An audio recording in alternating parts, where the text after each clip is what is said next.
श्रीवेङ्कटेश्वर वज्रकवच स्तोत्रम् मार्कण्डेय उवाच। नारायणं परब्रह्म सर्वकारणकारणं प्रपद्ये वेङ्कटेशाख्यं तदेव कवचं मम। सहस्रशीर्षा पुरुषो वेङ्कटेश शिशिरोऽवतु। प्राणेशः प्राणनिलयः प्राणान् रक्षतु मे हरिः। आकाशराट्सुतानाथात्मानं मे सदावतु। देवदेवोत्तमोपायाद्देहं मे वेङ्कटेश्वरः। सर्वत्र सर्वकालेषु मङ्गावाजानिरीश्वरः। पालयेन्मां सदा कर्म साफल्यं नः प्रयच्छतु। य एतद्वज्रकवचमभेद्यं वेङ्कटेशितुः।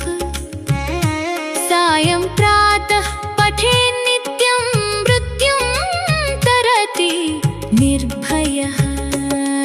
इति मार्कण्डेयकृतं श्रीवेङ्कटेश्वर वज्रकवच स्तोत्रं सम्पूर्णम्। ఓం నమో వెంకటేశాయ. ప్రియమైన భక్తులారా, ఏ కష్టం వచ్చినా ఏ బాధ ఎదురైనా మనకు అండగా నిలిచేది తిరుమల శ్రీ వెంకటేశ్వర స్వామి దివ్యకృపే. ఆ స్వామివారి అపార ఆశీర్వాదాన్ని పొందేందుకు మనకు దివ్య రక్షణగా నిలిచే పవిత్రమైన స్తోత్రం శ్రీ వెంకటేశ్వర వజ్రకవచం. ఈ కవచం మన శరీరాన్ని, మనసును, ఆత్మను దివ్యశక్తితో కాపాడే ఒక ఆధ్యాత్మిక కవచం.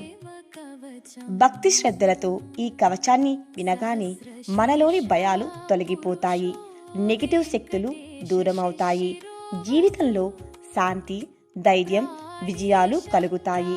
ఇప్పుడు మనం భక్తితో శ్రద్ధతో శ్రీ వెంకటేశ్వర వజ్ర కవచాన్ని విందాం. మనసులో స్వామివారి రూపాన్ని ధ్యానం చేసుకుంటూ వినండి. ఓం నమో వెంకటేశాయ. భక్తులారా, ఈ పవిత్రమైన కవచాన్ని వినడం ద్వారా శ్రీనివాసుని దివ్య అనుగ్రహం ఎల్లప్పుడూ మీతో ఉండాలి.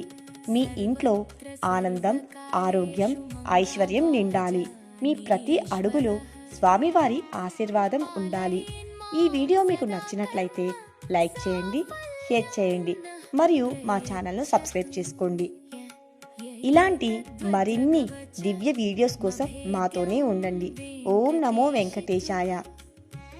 ఏప్రిల్ 11వ తేదీ చాలా పవిత్రమైనది మరియు విశేషమైనది. ఈ రోజున శనివారం, ఉత్తరాషాఢ నక్షత్రం, నవమి తిథి కలిసి రావడం ప్రత్యేకత. ఉత్తరాషాఢ నక్షత్రానికి అధిపతి కుబేరుడు. నవమి తిథి శ్రీరాముడి జన్మతిథి. అందువల్ల ఈరోజు శ్రీరాముడి ఆశీర్వాదం మరియు కుబేరుని కటాక్షం కలిసే పవిత్రమైన రోజు. ఈ రోజున సప్త శనివారాల వ్రతం చేయాలనుకునేవారు ప్రారంభించవచ్చు. శ్రీ వెంకటేశ్వర వజ్ర కవచాన్ని 9 సార్లు పారాయణం చేయండి. వ్రతం చేయలేని వారు శ్రీ వెంకటేశ్వర వజ్ర కవచాన్ని వినండి. ఈ విధంగా చేస్తే ఆర్థిక అభివృద్ధి, సంపద మరియు స్థిరమైన ఆదాయం కలుగుతాయని విశ్వాసం. పెళ్లి, ఉద్యోగం, ఆర్థిక సమస్యలు మరియు జీవితంలో ఎదుగుదలకు సంబంధించిన అడ్డంకులు తొలగుతాయి.